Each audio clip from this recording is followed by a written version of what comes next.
Sejam bem-vindos. Vamos dar continuidade à nossa aula. No vídeo anterior a gente tratou do método dos estados limites, especificamente o estado limite último. Nós vimos a filosofia do método, né? Que significa que as minhas solicitações de cálculo, né? As minhas solicitações de cálculo devem ser sempre menores ou iguais à minha resistência de cálculo. E aí, dessa forma, eu consigo garantir a segurança estrutural.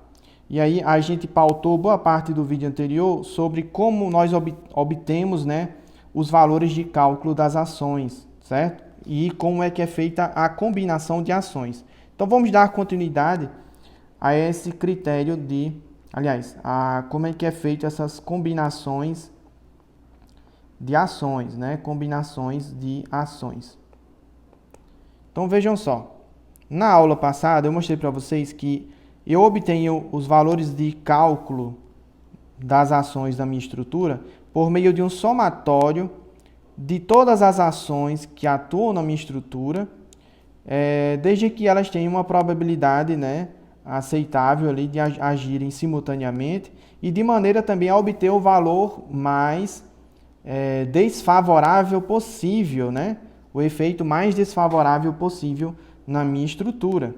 E aí, eu apresentei a equação geral que a gente utiliza para fazer as combinações de ações.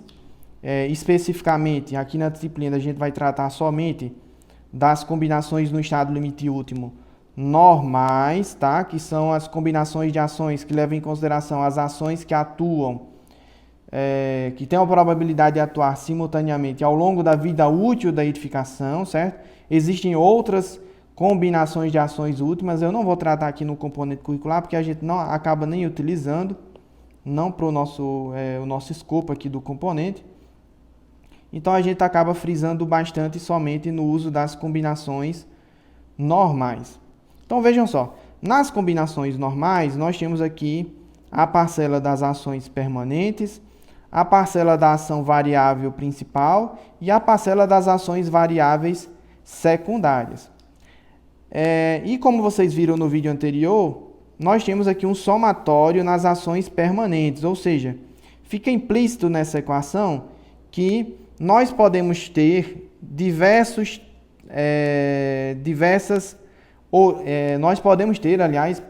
origens diversas, né, para as ações permanentes de uma estrutura. Por exemplo, vamos ver aqui o caso desse mezanino aqui da nossa edificação. Eu tenho aqui o peso da estrutura de aço, do piso aqui do piso desse mezanino. Isso é um tipo de ação permanente, ele vai ter um coeficiente de segurança associado a ele, certo? Nós vamos ter o peso dessas placas cimentícias, que tem outra origem, então é outro tipo de ação permanente. Nós poderíamos ter também as divisórias, né? As divisórias em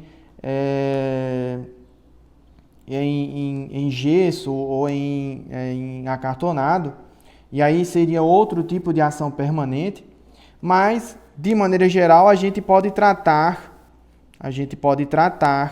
essas ações permanentes por meio de um único coeficiente de segurança, ou seja, a gente pode trabalhar com essas ações permanentes de forma agrupada. Vamos ver o que a NBR 8800 fala sobre essas ações agrupadas.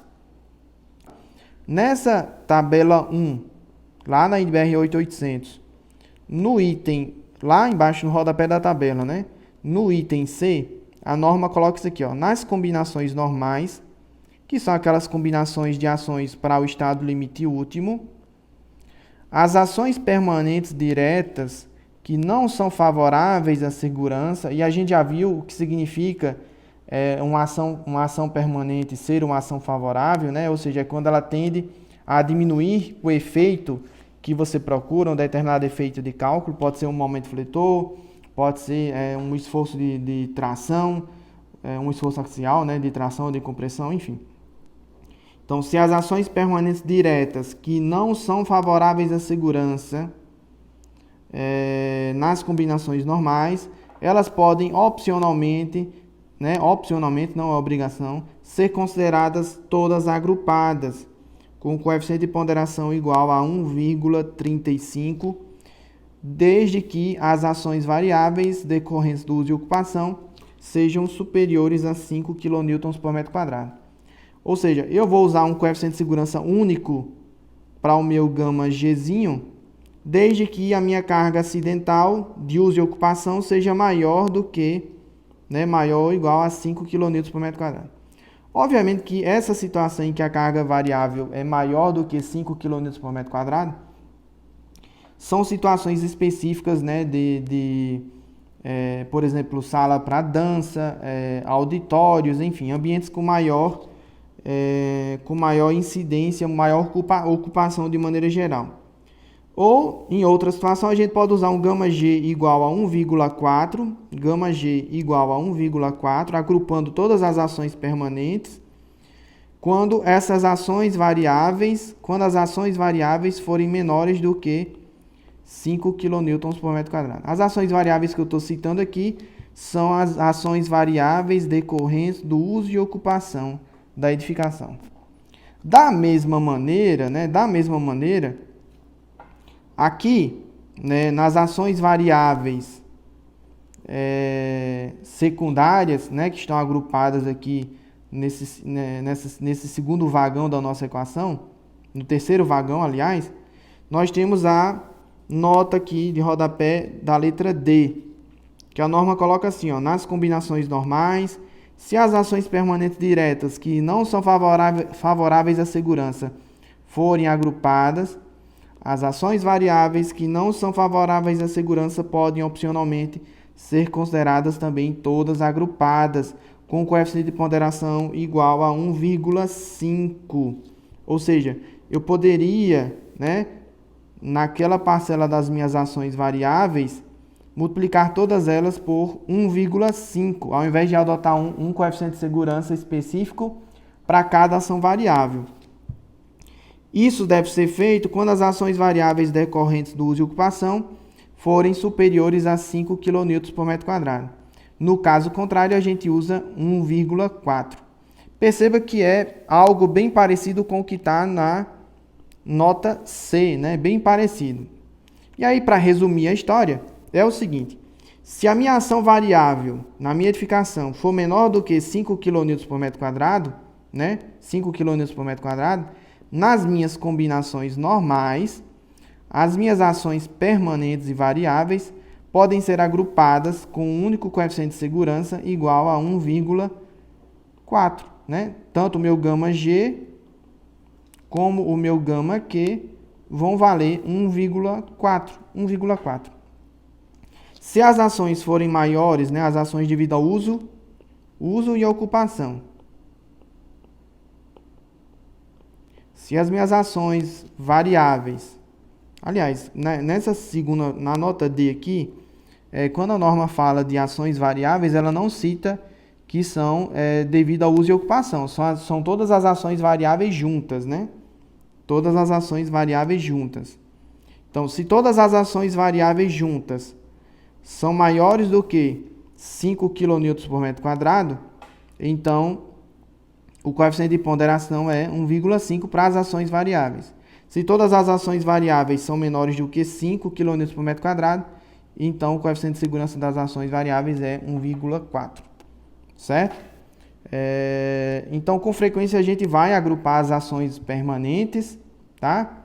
A gente vai agrupar as ações permanentes e vai agrupar as ações variáveis para facilitar o nosso trabalho aqui no componente, tá bom?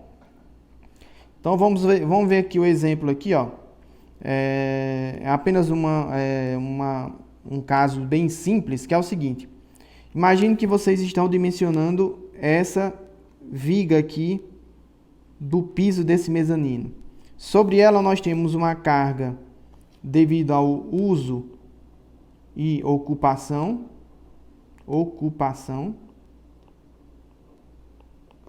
E nós também temos uma carga devido ao peso de todos os elementos construtivos, né?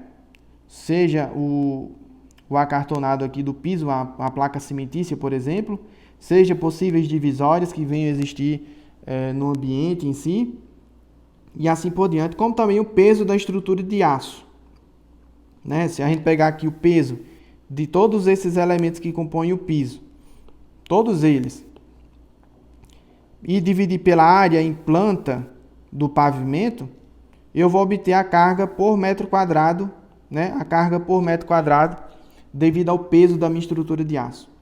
Então vejam só, nessa variável G que eu estou apresentando aqui, eu tenho embutida nela várias ações variáveis ao mesmo tempo. Ou seja, eu estou agrupando, né? Agrupando cargas permanentes de origens diferentes.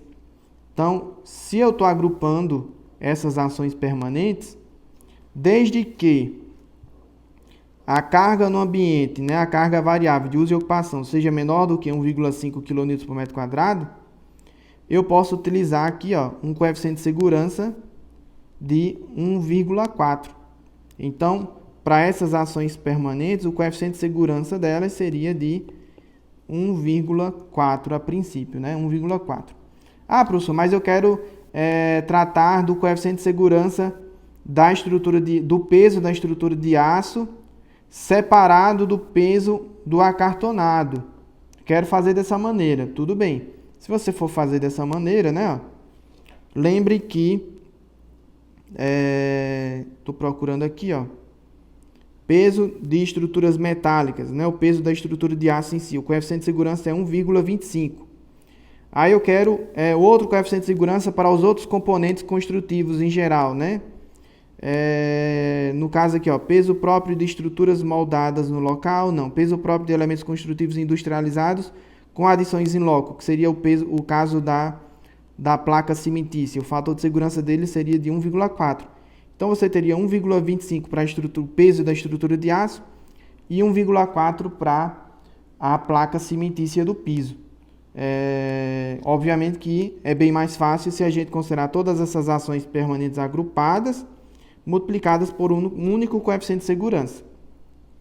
No caso aqui do mezanino, geralmente os mezaninos ficam embutidos ali dentro de edificações, e aí a gente não tem ações do vento, né? Ações do vento incidindo sobre os mezaninos. Aí a gente tem apenas a carga variável, né? A carga variável devido ao uso e ocupação daquela edificação. Devido ao uso e ocupação daquela edificação. E aí essa ação variável aqui, ó, ela, devido ao uso e ocupação, ela deve ser majorada por um coeficiente de segurança igual a demais ações variáveis, incluindo as decorrentes de uso e ocupação. Nas combinações últimas normais, o coeficiente de segurança vale 1,5. Então, quando eu vou fazer a análise estrutural desse pórtico aqui, ó, nessa viga em específico, nós vamos ter uma ação variável multiplicada por 1,5, por causa da ação ser de uso e ocupação, e uma carga permanente multiplicada por 1,4. 1,4, tá bom? Quando a gente tem mais de duas ações variáveis agindo ao mesmo tempo, né? Aí a gente tem que tomar um pouquinho mais de cuidado, porque o que acontece? Uma dessas ações variáveis vai ser tomada como principal ou primária, né? E as demais como secundárias. Como é o caso, por exemplo, do nosso galpãozinho que eu estou mostrando aí, lá do trabalho de dissertação do Chaves, 2007, se não me falha a memória, 2007. Então, nessa terça de cobertura aqui, ó, nós temos uma ação permanente, que é o peso da estrutura de aço, mais o peso das telhas, todas agrupadas. Nós temos a carga devido à manutenção devido à manutenção da cobertura, a eventual manutenção, e temos também as cargas oriundas do vento, que não necessariamente seriam somente uma, né? Como a gente viu no exercício das ações do vento, nós poderíamos ter aqui inúmeras hipóteses de situações de vento, de maneira a gerar sucção ou sobrepressão, né? Diversas situações possíveis. E aí, quando a gente tem mais de uma ação acidental variável, né, agindo ao mesmo tempo, as nossas combinações de ações têm que levar em consideração a atuação simultânea delas. Então, vejam só, nesse gráfico aqui, ó, eu estou tratando da variabilidade de das ações, sejam elas permanentes ou variáveis, ao longo do tempo, né, ao longo do tempo. E aí, quando eu planejo fazer uma combinação de ações, uma hora eu tenho que fazer uma combinação que uma dessas ações é principal, que foi o que aconteceu aqui, ó. Nessa combinação 1, eu vou obter um valor de cálculo que é obtido pela minha ação permanente majorada, a minha ação variável principal, que devido à sobrecarga de uso e ocupação majorada, mais a ação do vento com seu valor reduzido, né? Com seu valor reduzido, ou seja, essa minha ação aqui foi principal na combinação 1. Na combinação 2, o que é que eu estou fazendo agora? Eu estou pegando a minha ação permanente, mais a minha ação de sobrecarga de uso e ocupação com seu valor reduzido, mais a ação do vento com seu valor majorado, né? Majorado. Então, na combinação 1, eu peguei a minha carga permanente, mais a minha carga acidental, mais o vento como secundária, né? Mais o vento como secundária. Deixa eu deixar permanente aqui, ó. Na combinação 1, eu peguei a minha carga permanente, mais a variável, mais o vento secundário. Na combinação 2, eu peguei a minha ação permanente, mais a minha ação do vento primária, mais a ação variável secundária. Mais a ação da sobrecarga, né, da manutenção da cobertura como secundária. Vejam que cada combinação dessas, né, vai gerar um valor de cálculo de ações na minha terça de cobertura, né? Aí o que vai dizer, né? Qual dessas combinações é a mais desfavorável para a minha estrutura, serão os coeficientes de segurança, né? Que vão majorar aqui as minhas ações permanentes e as minhas ações variáveis. Quem vai dizer qual dessas duas combinações é a pior? Obviamente que além do valor das próprias ações em si, serão os coeficientes de segurança. Então, um dos trabalhos do engenheiro de estruturas é fazer essas combinações de ações. Obviamente que com o uso de alguns softwares, né, de análise de estruturas, essas combinações elas são automatizadas em alguns programas, né, são automatizadas. Em alguns softwares de análise de estruturas, não. Por exemplo, lá no SAP 2000, né, no software de análise estrutural, a gente determina todas as ações na estrutura e a gente tem que dizer para o programa quais combinações a gente quer que ele faça e quem são os coeficientes de segurança, ou seja, quem vai ser o meu gama G, quem vai ser o meu gama Q, quem vai ser o meu gama do vento e, no caso das ações variáveis, quem vai ser o psi0 da sobrecarga e quem vai ser o psi0 da ação do vento, né? Psi0 vale aí, é um valor menor do que 1 para levar em conta a simultaneidade da ocorrência das ações variáveis ao mesmo tempo, certo? Então, espero que vocês tenham compreendido. Nós vamos tratar agora dos valores das resistências, né, de cálculo. Então, nos vídeos anteriores, né, até o slide anterior, a gente estava tratando apenas das solicitações de cálculo. Agora a gente vai tratar das resistências de cálculo, ou melhor ainda, dos esforços resistentes de cálculo, né? Dos esforços resistentes de cálculo. Então, assim como as ações, as resistências também possuem uma variabilidade em torno de um valor médio, né? O nosso gráfico aqui da boca de sino. Então, nós temos aqui um valor médio da minha resistência, que eu chamar de Rm, e possuímos valores característicos inferiores. Valores característicos inferiores, que são os valores que possuem uma pequena probabilidade de serem ultrapassados para menos.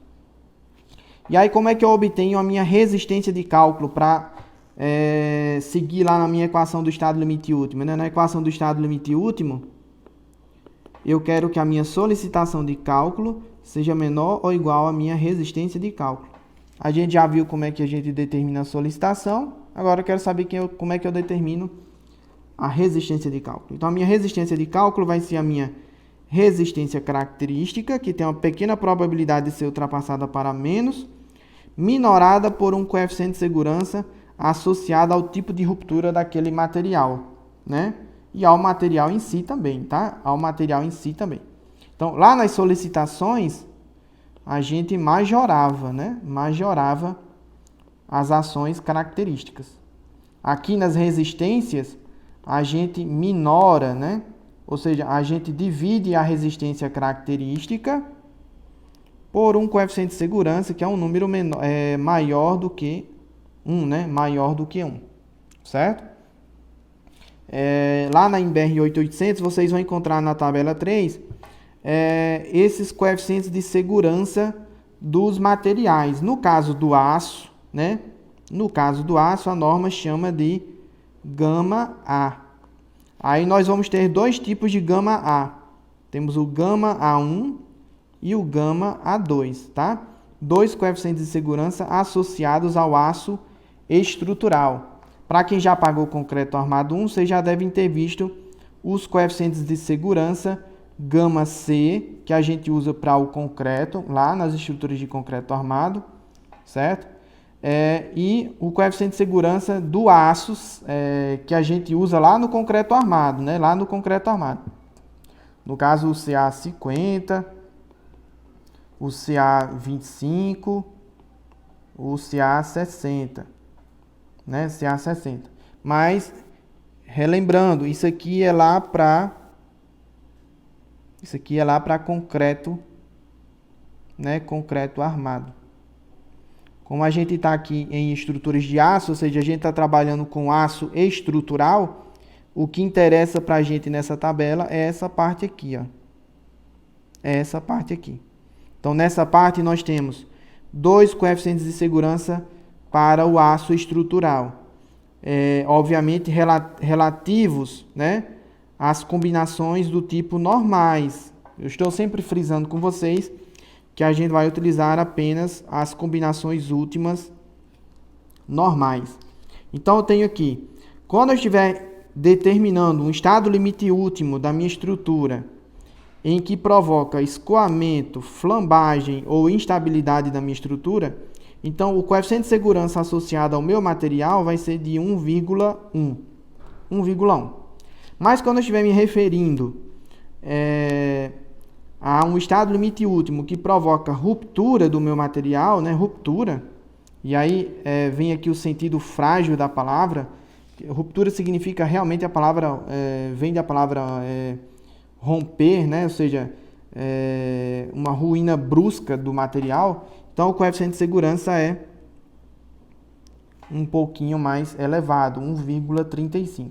Então são esses dois coeficientes de segurança que a gente vai utilizar, seja para o escoamento, flambagem e instabilidade do material, ou seja para a ruptura do material no sentido frágil da palavra, né? Quando a norma coloca um coeficiente de segurança gama A2 maior do que gama A1, né?